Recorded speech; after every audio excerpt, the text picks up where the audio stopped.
Hello. I'm standing here in front of Sherbrooke Metro, exit that I take on my way home from work.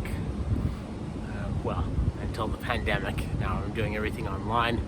But this video is not about a very pleasant topic, but I think it's something that you really need to know about. And that is how journalists lie. Right, so I'll give you an illustration of how this is a trick that journalists do a great deal, but politicians to some extent do it. I've seen academics do it. Plenty of people do it. But okay, so I'll begin it with an illustration of this. So there's one time a number of years ago where I was meeting up a friend after work, and so I said, well, let's, the place to meet was, we'll meet at Sherbrooke Metro. So I'm coming home from John Abbott College. I take at the time it was the 211 bus back, get off at Lionel Guru, and go, and I get off at Sherbrooke, and then I was supposed to meet my friend right here.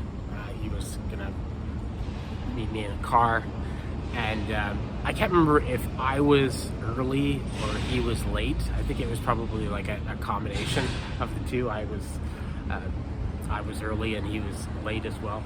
Anyway, so I ended up standing right here by this exit, waiting for my buddy to show up.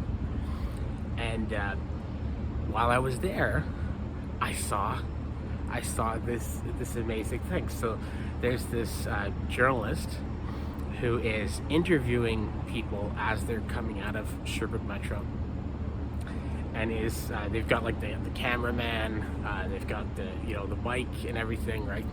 And they're interviewing people and asking them what they think about the Grand Prix. Right now, the Grand Prix is this big kind of Formula One race that happens here in Montreal every summer. Well, they canceled it this year because of COVID, but and it brings a huge amount of money to the city. It brings a lot of people to the city. All these super fast cars, all this stuff. It's not really my thing. I'm not into. I've never gone to the Grand Prix, but whatever. I don't have any problem with people who are into that, and it's fine. I think a lot of the cars are actually very beautiful. They're cool, but it's not my thing. I'm not into that. But whatever. But there are people, especially in this neighborhood and in kind of the Plateau Montréal, kind of hipsters who just absolutely, the Grand Prix, they call it the Grand Prix, and they can't stand the Grand Prix. They really look down their noses on people who go to it, and the kind of people who come here for it and stuff like that, and they really disapprove of it. Now, the journalist class, right, they tend to come out of those people, right, the kind of hipsters who like certain things and hate certain things, right? So they are standing in front of this exit asking people, what do you think about the Grand Prix, right? So I actually started keeping track of how people were responding, right? Now I ended up waiting here for, I must have been here for like an hour, just standing here waiting for my friend to show up.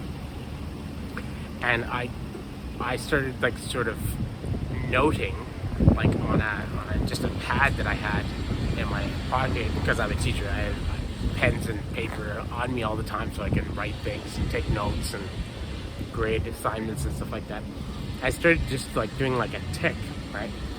And I found that the most of the people that they asked said that they didn't really care one way or the other, right?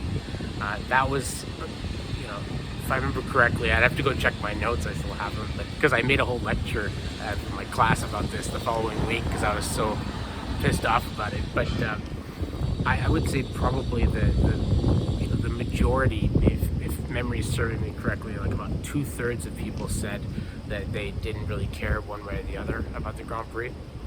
Um, then there was another chunk of people that they interviewed that said, let's say, maybe 25-30% who said they really liked the Grand Prix and they had positive things to say about it. They said, well, it's really great. It brings a lot of money to the city, and people come and they're like filling up the restaurants and the hotels and the bars, and they're spending money, and it just seems it seems great, right? So they had good things to say about it, right?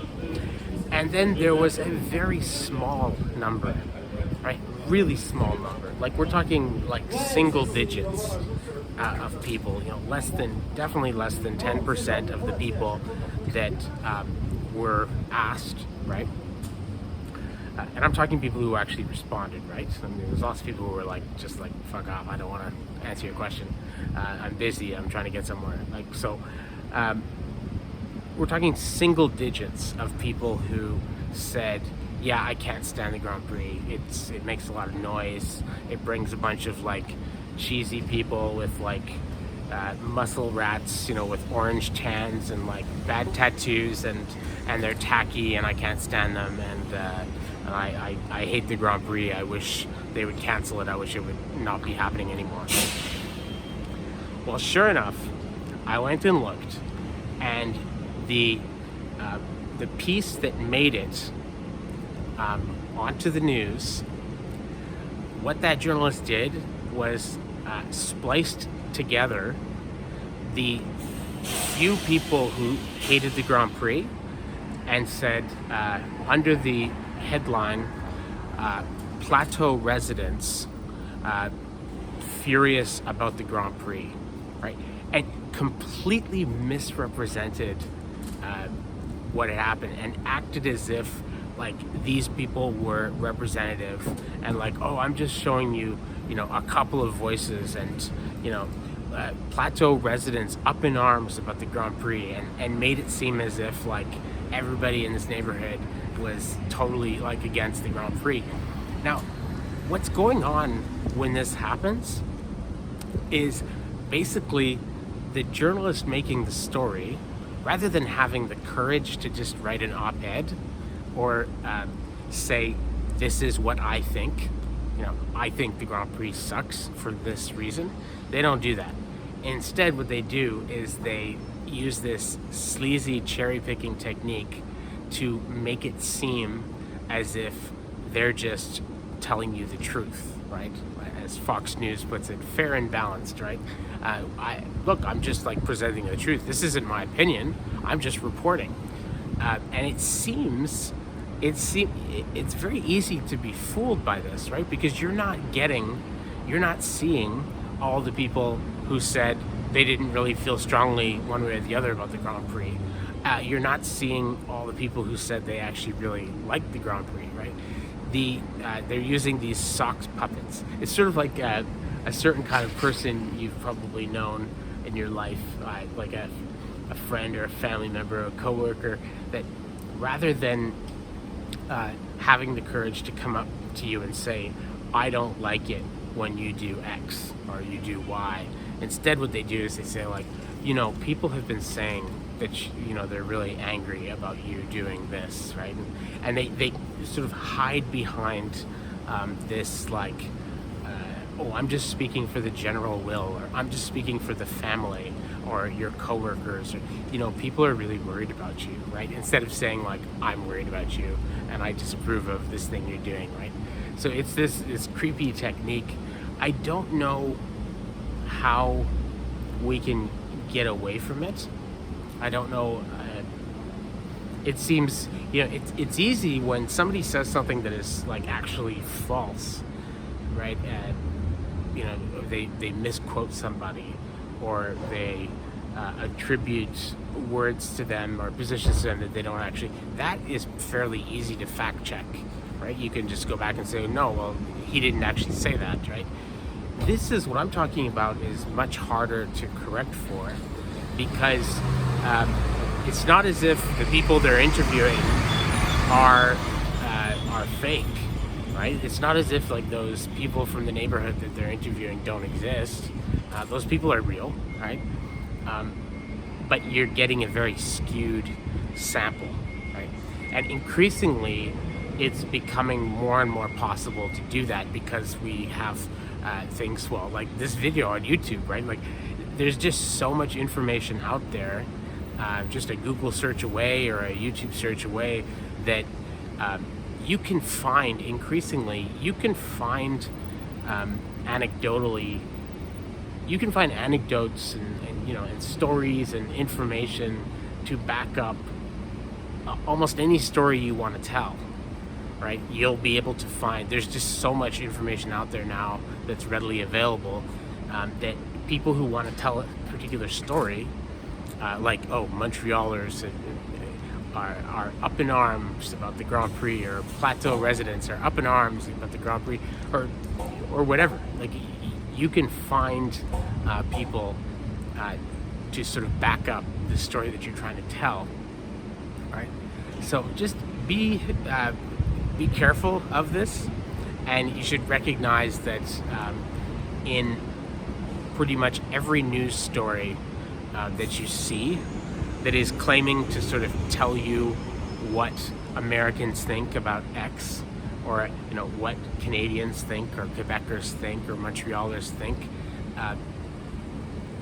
very, very often what you should sort of, when you hear a journalist saying something like that, you should substitute, you know, this is what Americans think, or this is what Canadians think. You should substitute for this is what I think, right? Because very often what you're really hearing is what that particular journalist thinks, right? They just don't want to have,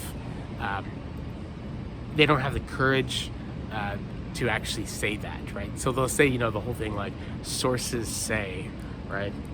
Sources say usually means I think, right? And I will like ask around people within this organization until I get the answers that fit my preconceived notions, and then I will like quote those people, right? So I can hide behind their quotations, right? Rather than just sort of saying what I want, right? So, all right, that's enough cynicism for one day. All right.